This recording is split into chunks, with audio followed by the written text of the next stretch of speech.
Հայրենիքի ու Մոր Կարոտը Գերմանիայում ապրող նկարիչ Կամո Մարգարյանին հաճախ է բերում Հայաստան։ 25 տարի օտարության մեջ ապրող արվեստագետը, որ հայերից բացի նկարչության դասեր է տալիս նաև տարբեր ազգերի պատանիներին, հիացած է մեր երեխաների ավելին իմանալու ձգտումից։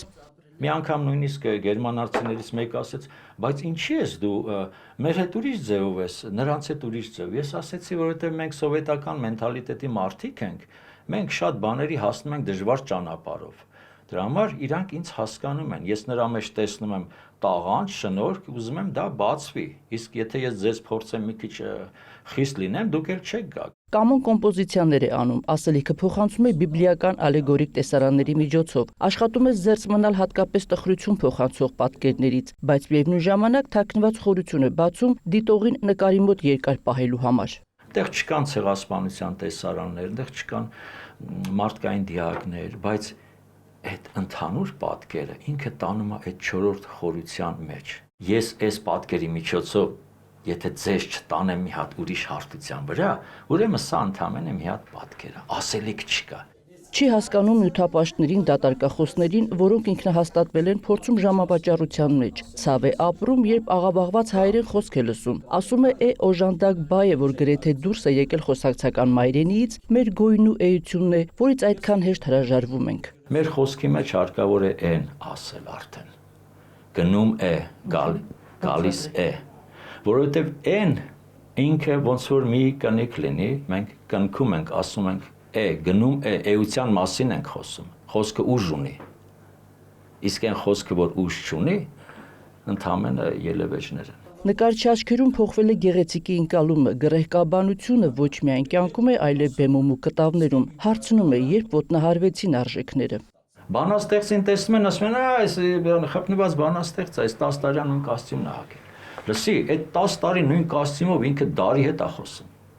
Բայց դու որ ամեն օր մի կոստյում ես փոխում, դու ինքդ քո հետ էլ չես խոսում։ Սա էլ Սվիտոյ Նիկոլայ ռուսերեն։ Նկարիչը նաև կանոնիկ իկոնաներ է ստեղծում, դրանց գույները, ոսկե ջուրը, յուրաքանչյուր գիծն ու խազը համապատասխանեցնում եկեղեցու կանոններին։ Ներկերն էլ ինքն է ստանում հազվագյուտ ու թանկարժեք քարերից։ Մալախիտ, լապիս լացուլի, այս դեղին գույնը կոչվում է աուրի պիգմենտ, աուրի, ոսկու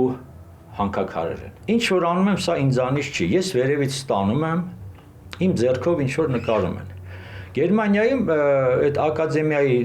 տնօրենը ինձ ասեց իկոնայի դասեր կտաս։ Ես ուղղակի ասեցի, հա, կտամ, պրոբլեմ չկա, ես ամբողջ կյանքս իկոնաներ եմ նկարել։ Բայց ես չեմ նկարել։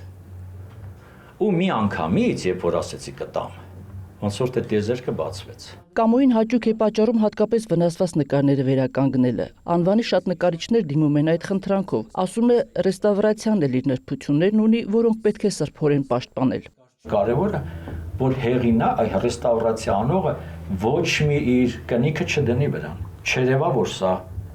Կամոյի ձեռքը կպել է։ Գերմանացի իր ծանոթներից շատերը Հայաստանը ճանաչել են նրա նկարների միջոցով։ Ոմանք նույնիսկ ուղևորվել են Հայաստան եւ այնքան հավանել մեր երկիրը, որ այստեղ տուն են գնել։ Ինքն էլ իրեն է լավ զգում Գերմանիայում, այդ երկիրն իր առջև աշխարհի դռներն է բացել։ 2007 թվականին Փարիզում անցկացված միջազգային մի ցուցահանդեսում ճանաչվել է աշխարհի 100 լավագույն նկարիչներից մեկը։ Այստեղ էլ ինձ համեմատում են Ռեմբրանդի հետ։ Կամոյի յուրաքանչյուր նկարի հետևում իրական դեմքեր ու դեպքեր են։ Այս նկարի պատմությունն էլ սկիզբ է առել տարիներ առաջ Մայրաթորից, որտեղ հանդիպել է անծանոթ մի կնոջ ու նրան նկարելու հանկարծահաս գայթակղություն ունեցել։ Եկել է տուն ու կտավին հանձնել Մարիամ անունով կնոջ դիմանկարը։ Հույս ունի մինչև Գերմանիա վերադառնալը, գտնել նրան ու նվիրել նկարը։